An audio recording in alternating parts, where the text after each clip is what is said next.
하나님 말씀 나훔스 1장입니다. 나훔스 1장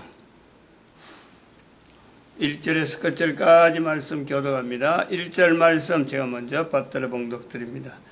니느에 대한 중한 경고 곧 엘고스 사람 나훔의 묵시의 글이라.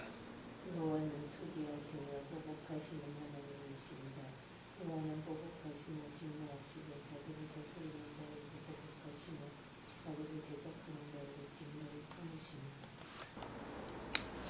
나훔스 1장 15절에 아름다운 소식을 보하고 화평을 전한 자의 발이 산 위에 있도다. 이 말씀을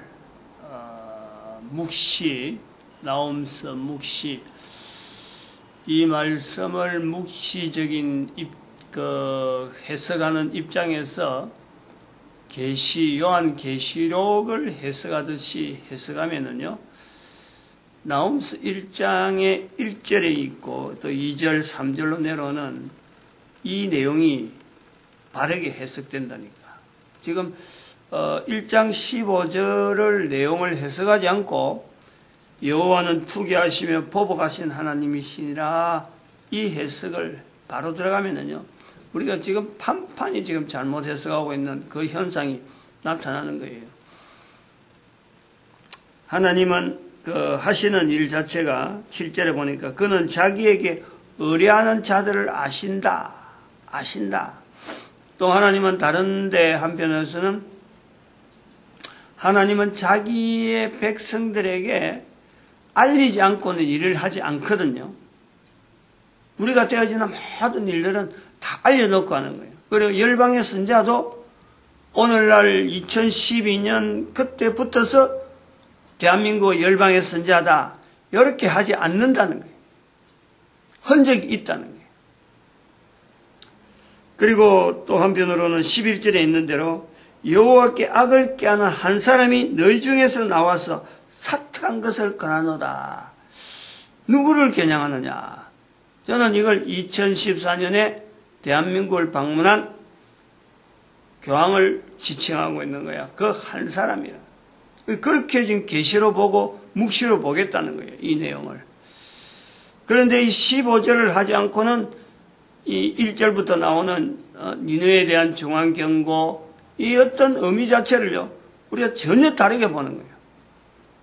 15절을 하면서 아름다운 소식을 보하고 화평을 전하는 자의 발이 산 위에 있도다. 나훔스에만 이 내용이 있느냐? 이사야 52장 7절에 같은 내용이 있어요. 아름다운 소식을 전하는 자, 그 발이 아름답다. 그 다음에 우리가 잘 아는 로마서 10장에 가면은 믿음은 어디서 나느냐? 들음에서 난다. 들음은 어떻게 나느냐? 전하는 자가 있어야 된다. 어떻게 전하느냐? 전파하는 자가 없으면 어떻게 듣느냐? 하고 전하는 자가 바로 아름다운 소식을 전하는 발이 아름답다. 그거 나오는 거예요. 이 내용이. 그럼 우리가 바울이라고 할 적에 사도 바울이라고 할 때 도마나 사도 바울이나 도마가 한 시간이 조금 빠르죠. 도마가 사도니까. 그럼 이스라엘 백성들 전체가 성령보험 5장 42절에 말씀한 대로 전한다. 집에 있을 때나 성전에 있을 때나 집에 있을 때나 예수님을 그리스도라고 가르치고 전하기를 쉬지 아니한다 하는, 이거는 전한다라는 것 자체는 집에 가만히 앉아가지고 말로서 이렇게 이야기하는 내용이 아니라는 거예요. 흩어진다. 그 흩어지는 것을 아주 기꺼이 가족의 생계라든지 먹고 사는 문제, 이거 전혀 고려하지 아니하고 나가는 거예요. 그냥 도대체 어떤 장치가 있어서 이렇게 가능한지, 사회적인 어떤 무리가 분명히 있을 텐데, 사회적으로 유대 사회가 가족들을 낳아놓고 남자들이 이런 걸 전하기 위해서 나갔다. 이것 때문에 문제가 생긴 이런 내용은 전혀 없어요. 어떻게 된지 모르겠어요. 어떻게. 그 사회 구조가 어떻게 된지 모르겠어요. 그러나 수많은 사람들이, 남자들이 때를 지어서 예수님 따라 다니는 그런 흔적들. 그 가족들은 도대체 어떻게 되는 거예요? 응?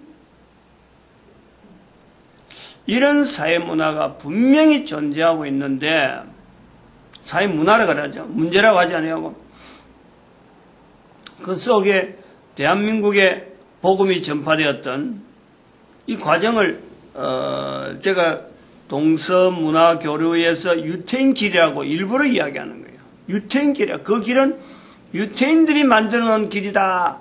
그러나 아무도 지금 그것을 유태인의 길이라고 이런 것을 인정하지 않는 흔적을 가지고 지금 이야기하는 거예요.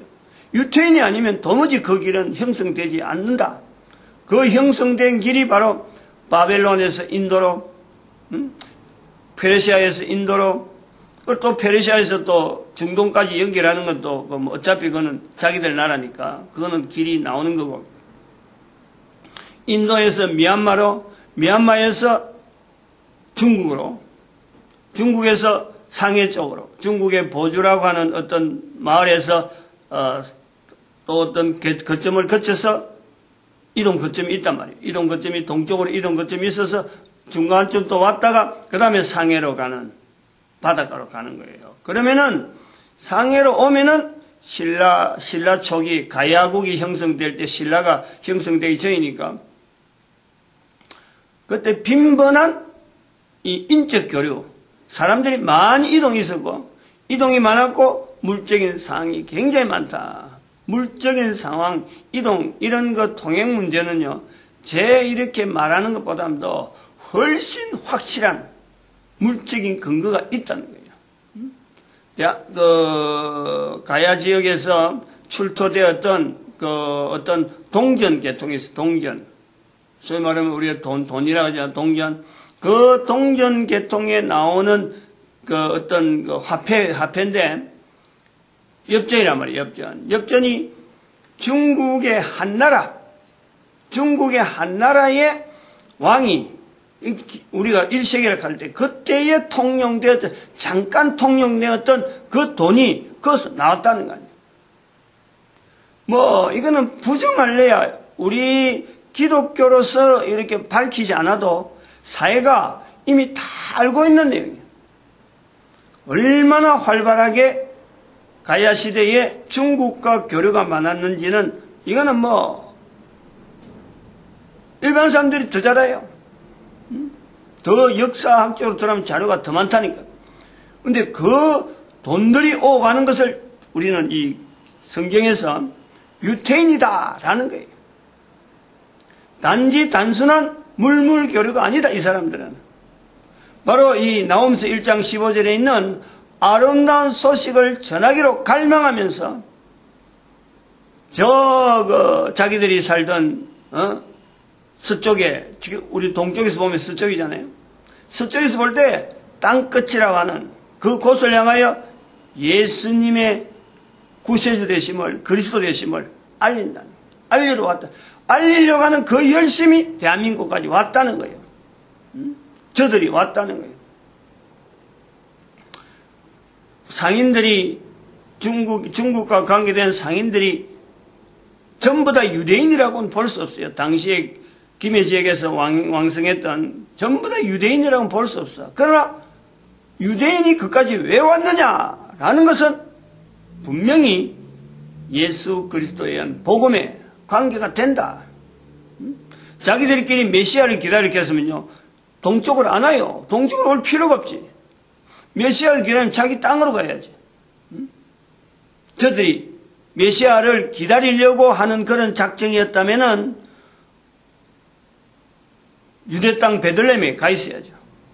많은 유대 땅 베들레헴에 예수님의 이름이, 예수란 이름이 얼마나 흔하게, 구원이란 이름이 있어요. 구원. 이 예수는 다른 게 아니라 구원이거든요.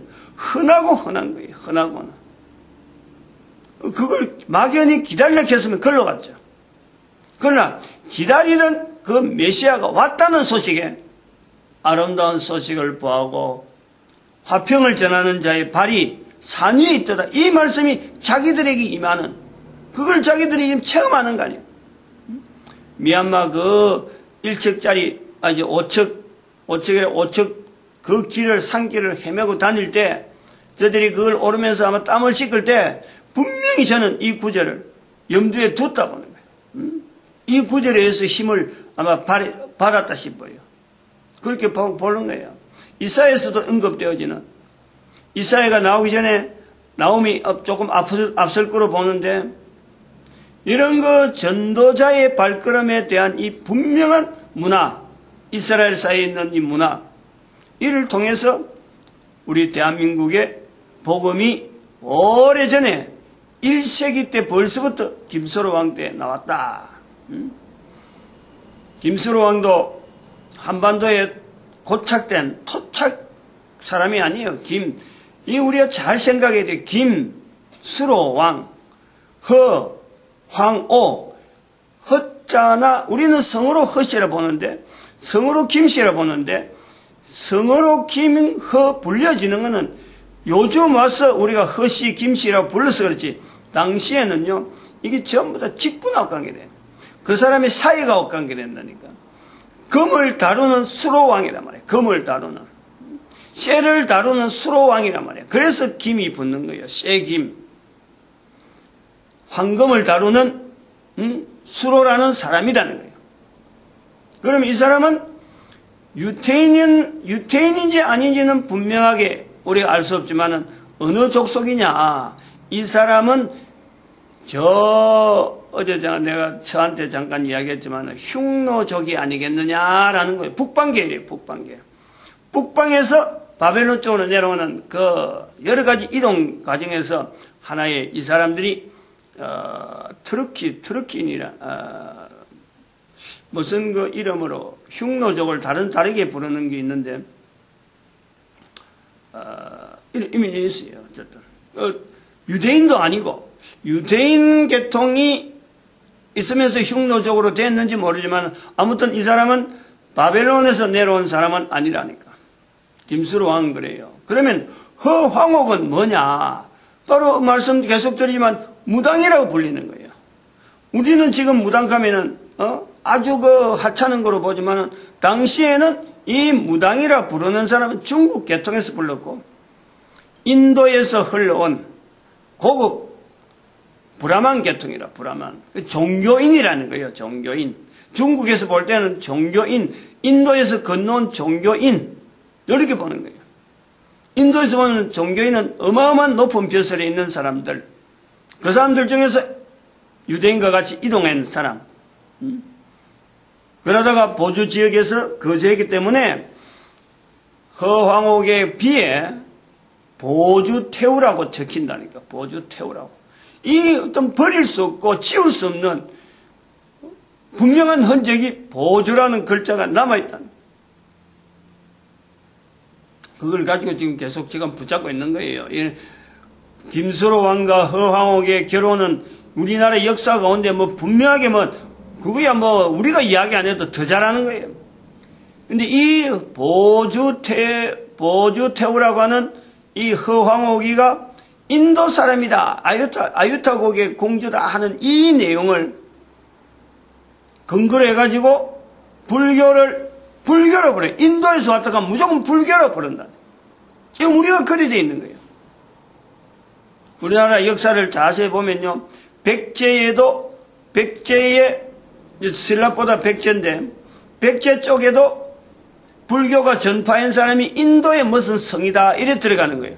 인도의 무슨 성녀가 들어가서 백제의 불교를 정했다. 물론 백제의 그 불교 전파는 고구려부터 내려오는 거예요. 고구려에서 백제로 간다. 이런 말이 나오는데, 그것도 연대가 저 뒤죠. 몇백 년 뒤에 그런 말 나오는 거예요.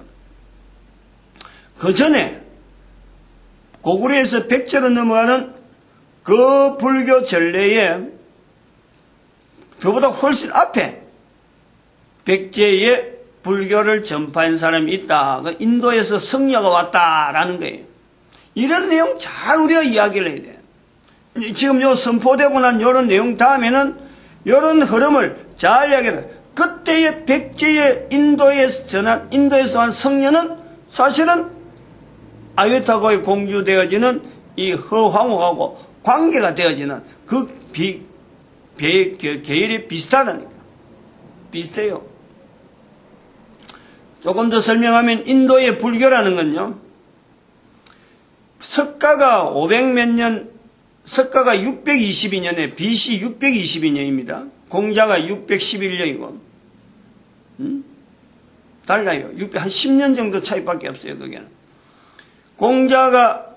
석가가 622년인가 611년인가 그랬나. BC, 기원전. 그런데 인도가 불교가 되어진다는 것은요, AD 1세기경에, AD 1세기경에, 잘 우리가 생각해야 돼. AD 1세기경에, 그때에 불교에서, 인도에서 아주 법전이 나와요, 법전이. 1세기경에 법전이 나온다. 그때부터가 실제로 인도를 불교 국가라는 거예요. 그 법전이 어디로 통해서 들어오느냐? 고구려를 통해서 넘어올 때는 벌써 몇백 년이 지나는 거예요. 이 불교의 법전이라는 것은 당시에 중국이나 한국이나 인도 근처에서 글로서 된 법전이 없으니까 어떻게 해라, 어떻게 하니 좋다, 이렇게 글로 남긴 글이 없는데 불교를 통해서 남겨지는 거예요. 그 1세기경에 남겨진 내용은 왜 남아졌느냐? 제자들이, 그 석가의 제자들이 BC 3세기경 되면 불교의 그 석가의 제자들이 남긴 글들이 있어요. 석가가 이런 말을 남겼다. 글로 남기는 거예요. 이 글을 남기는 것을 AD 1세기경 되면 인도의 왕이, 어떤 왕이 이걸 다시 완전히 돈이 있으니까, 그걸 가지고 하나 집대성으로 만드는 거예요. 그래서 이 글이 막 퍼지는 거예요. 그걸 불교라고 한단 말이야. 내용을 잘 알고 해야 돼요, 우리가. 왜 AD 1세기경에 그렇게 인도에서 그렇게 집대성된 글이 나왔느냐? 도마에 의한 영향이죠. 반등이죠, 반등. 도마에 의해서 인도 전체가 예수 그리스도에 대한 어떤 반응을 하니까 인도는 기존 가지고 있던 불교의 제자들의 석가의 제자들이 남긴 그 글로서 이제 반등을 하는 거예요. 밀어내는 거예요. 외척 세력을 밀어내는데 쓰기 위해서 이 불교의 글을 집대성한단 말이에요. 불교의 형성에 대해서는 바르게 해야 돼요. 우리가 전혀 인도에서 왔다 가니까 무조건 성녀라 그래. 무조건 그 불교라 그러는데 절대 그렇지 않아요.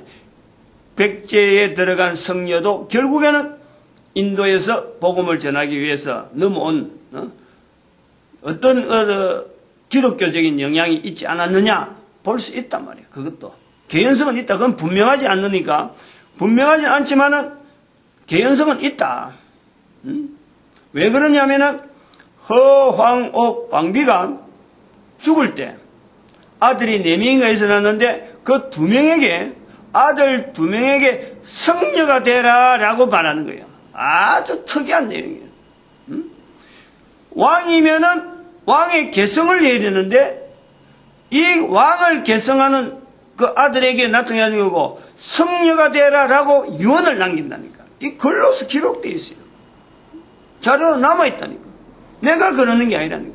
그러니까 사람들이 성녀가 되라 그러니까 사람들이 이게 절이 벌써 그때부터 우리나라 대한민국에 불교를 이야기한단 말이에요. 일반 사람들이. 그러나 허황옥에 걸어온 걸음은 분명히 유대인들에 의해서 영향을 받은 예수 그리스도에 대한 복음 전환자의 분명한 자리를 우리는 찾아줘야 돼요. 그걸 허락해야 돼요.